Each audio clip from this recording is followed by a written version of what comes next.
ადამიანი არის ჟანგბად დამოკიდებული ორგანიზმი, ხო?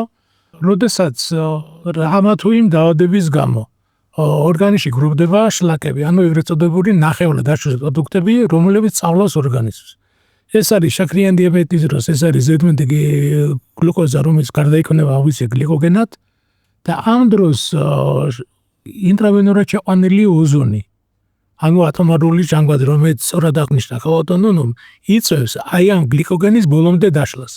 ანუ ჩვენი ორგანიზმი არის ჟანგბად-ალგენითი რეაქციაზე დამოკიდებული და დაჟანგვითი რეაქცია მიყავს ბოლომდე. ანუ ეს პოლისახარიდები იშლება საბოლოო პროდუქტამდე. საბოლოო პროდუქტი ეს არის წყალი და CO2.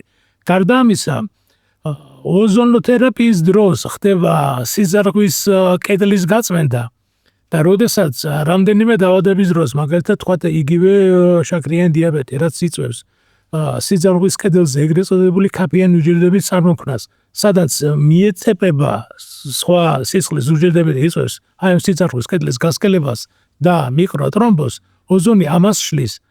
გარდა ამისა, ოზონის ზემოქმედების შედეგად ერითროციტი ხდება უფრო ელასტიური და უფრო წვრილ კაპილარში აქვს მისი გაძრომის შეღწევადობა. პლუს ამას, ოზონი ხელს უწყობს უჯრედის მემბრანის გამავლობას გლუკოზის მიმართ, რაც ამცირებს სისხლში გლუკოზის რაოდენობას და წყვეტს ქსოვილების შიმშილს შაქრის მიმართ.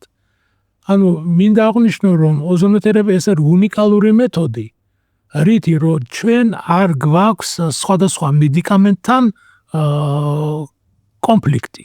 ანუ ნებისმიერ თერაპევტი იქნება თუ ქირურგი იქნება, შეუძლია თავისი მანიპულაციასთან ერთად კომპლექსურ თერაპიაში გამოიყენოს ეფექტური.